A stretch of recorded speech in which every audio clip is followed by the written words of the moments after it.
And then you be share idea sports trading. Any coin of fast to iron sports trading or Binance. Say you sports trading the change na say obeto cryptocurrency bi emra ni bono ewo fam. Na se ni bono ekosoro a na waton anya mfaso. Enti bi nsemre no yen come before no so na hwe kwa obefa so iron sports trading no step by step. Enti se ubie o Binance app na wobɛhwɛ ase ya wobɛnse ya trade ɛwɔ hɔ no about trade no so afei trade no so a wobɛnse ɛsoro ha ya convert spot p2p ɛna alpha enti wobɛ make sure sɛ ɛda spot no so ɛna afei so sɛ wohwɛ ase ha ya Doge/USDT ɛwɔ ha enti Doge no ɛyɛ currency a ɛbɛ trade ɛna USDT na ɛka ho no ejina ho ba currency kra ya de beto USDT no what I say enti anytime bi obehu currency pairs bi say no de edin kan no de ebe trade ɛna de a ebeto so mienu no de a de be trading no enti say me bo so say na ebia we say high or BTC USDT there were 1 inch any other enti currency kra pe no na was scrolling akochusu and as so betimi a search ewo esoro ha enti me search Doge BTC which is Doge and Bitcoin enti we say enokwa na eda esoro ha enti menya boso sisi ase me boso a currency person dey change na dey say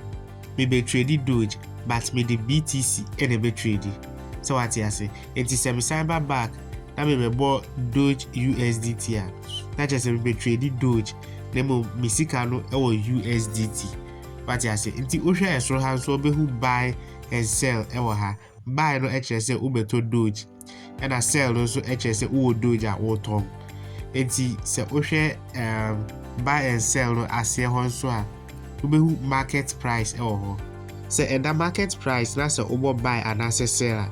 the upper change na say wo to Doge no at the current price and I say turn Doge at the current price. It is a ohwe mfimfini ha current price no ene ho it is a obo buyer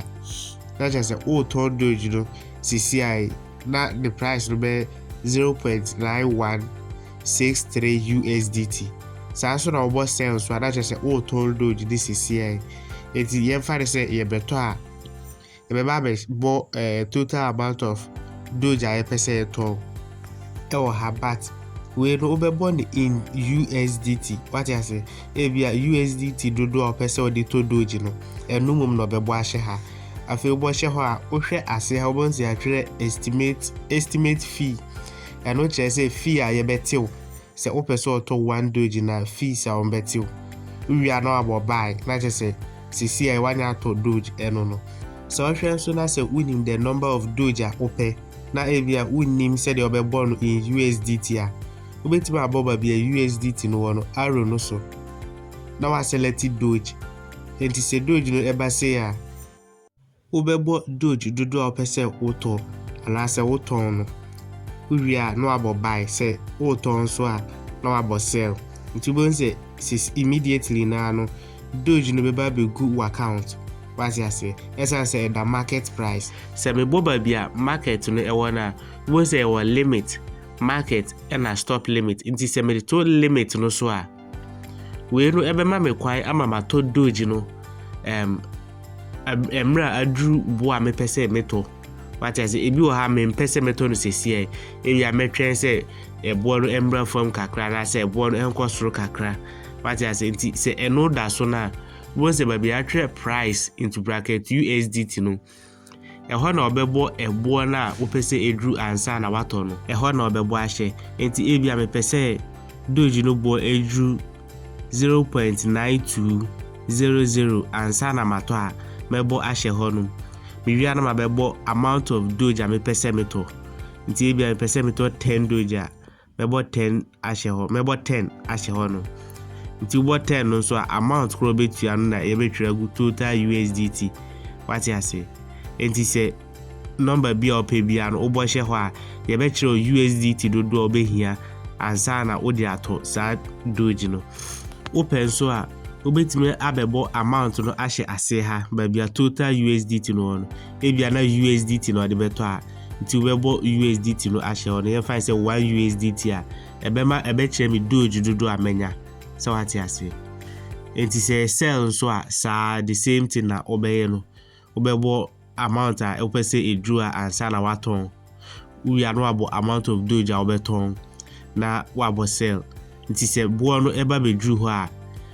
bɛtɔn automatically no Binance for bɛtɔn doge no ama wate ase sɛ wotɔn so a sɛ boɔ no bɛduru hɔ a Binance for ɛbɛtɔ ama we very simple afei nso sɛ wobɛyɛ spot trading a ɛwɔ sɛ make sure sɛ wo sika no egu wo spot wallet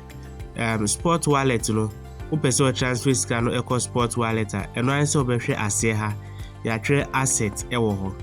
nti bɔ asset no so a wobɛhu founding ɛwɔ soro ha nti founding hɔ na wodi kan yɛ deposit a osika no ɛbɛtɔ no nti wobɔ founding no so a wobɛhu sɛ mewɔ 3.31 nti wobɛbɔ transfer a ɛwɔ nkyɛn ha yi afei wobɔ transfer no so a wobɛhu sɛ aha yɛatwerɛ from founding to spot wallet wate ase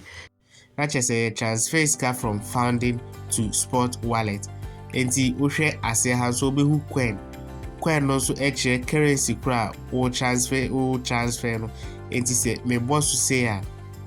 wo sɛ mewɔ USDT pɛ nkɛnte saa ka coin na mewɔ ne nyinaa meba bɛgu ha nti sɛ mebɔ USDT no so a